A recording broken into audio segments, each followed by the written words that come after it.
जय गुरुदेव। प्रणाम सभी को। आज हम हमारे गुरुदेव पंडित श्री राम शर्मा आचार्य जी की पुस्तक गृह लक्ष्मी की प्रतिष्ठा का स्वाध्याय शुरू करते हैं। डे 1। गायत्री मंत्र का छठा अक्षर गृह लक्ष्मी के रूप में नारी की प्रतिष्ठा की शिक्षा देता है। रे रवे निर्मला नारी पूजनीया सताम सदा यतो हि सैव लोकेस्मिन् साक्षा लक्ष्मीर्मता बुधै। अर्थात नारी सदैव नदी के समान निर्मल है, वह पूजनीय है क्योंकि संसार में उसे साक्षात लक्ष्मी माना गया है। जैसे नर्मदा का जल सदा निर्मल रहता है, उसी प्रकार ईश्वर ने नारी को स्वभावतः निर्मल अंतःकरण दिया है। परिस्थिति के दोषी के कारण अथवा दुष्ट संगति के प्रभाव से उसमें विकार पैदा हो जाते हैं, पर यदि कारणों को बदल दिया जाए तो नारी हृदय पुनः अपनी शाश्वत निर्मलता पर लौट आता है। नारी लक्ष्मी का अवतार है। भगवान मनु स्पष्ट शब्दों में कह गए हैं कि जहाँ नारी का सम्मान होता है वहाँ देवता निवास करते हैं। अर्थात उस स्थान में सुख शांति का निवास रहता है। सम्मानित और संतुष्ट नारी अनेक सुविधाओं और सुव्यवस्थाओं का घर बन जाती है। उसके साथ गरीबी में भी अमीरी का आनंद बरसता है। धन दौलत तो निर्जीव लक्ष्मी है, किंतु स्त्री तो लक्ष्मी की सजीव प्रतिमा है। उसके समुचित आदर, सहयोग और संतोष का सदैव ध्यान रखना चाहिए। नारी में नर की अपेक्षा दयालुता, उदारता, सेवा, परमार्थ और पवित्रता की भावनाएं अधिक होती है। उसका कार्य क्षेत्र संकुचित करके घर तक ही सीमाबद्ध कर देने के कारण संसार में स्वार्थपरता, निष्ठुरता, हिंसा, अनीति और विलासिता की बाढ़ आई है। यदि राष्ट्र और समाज की बागडोर नारियों के साथ में हो तो उसका मातृ हृदय अपने सौजन्य और सहृदयता के कारण सर्वत्र सुख शांति की स्थापना कर सकता है।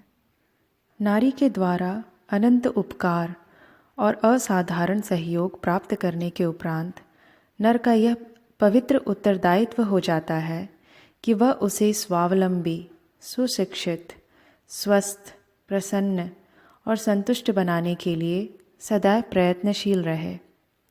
उसके साथ कठोर अथवा अपमानजनक व्यवहार किसी प्रकार उचित नहीं। नारी के सहयोग के बिना भर अपूर्ण रहता है। प्रत्येक जीव के जीवन में यौवन के उभार के समय एक ऐसा अवसर आता है जब वह धीरे धीरे इस बात का अनुभव करने लगता है कि उसके पास कुछ वस्तुओं, गुणों, स्वाभाविक विशेषताओं की कमी है। पुरुष में यौवन का उभार आने पर जहाँ पुरुषत्व विकसित होता है, वहाँ उसके अंतर्मन में कामावेग भी उत्पन्न होता है।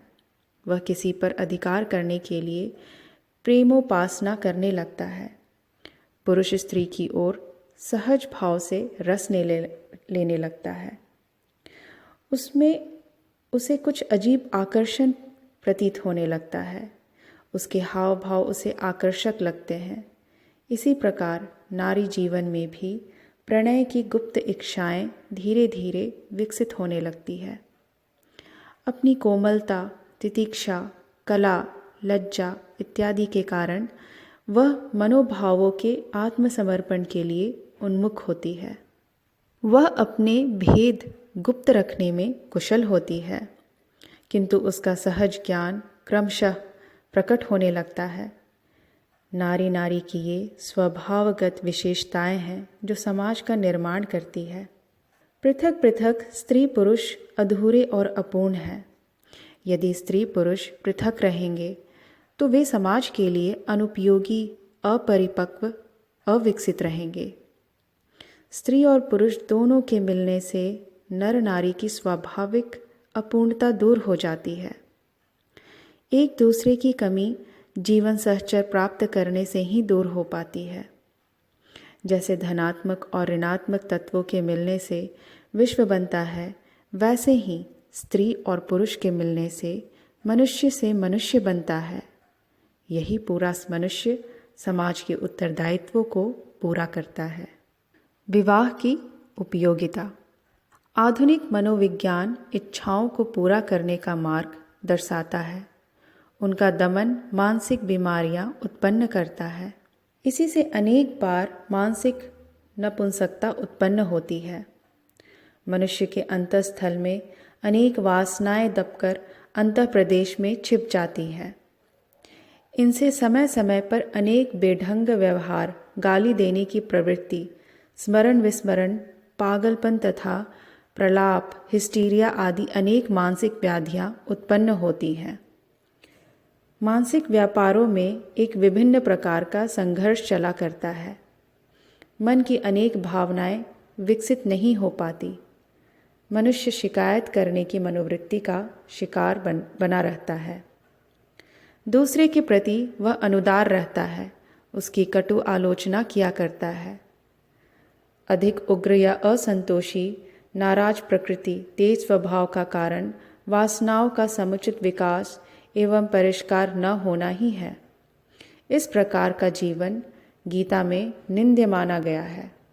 प्रत्येक स्त्री पुरुष के जीवन में एक ऐसा समय आता है जब उसे अपने जीवन साथी की तलाश करनी होती है।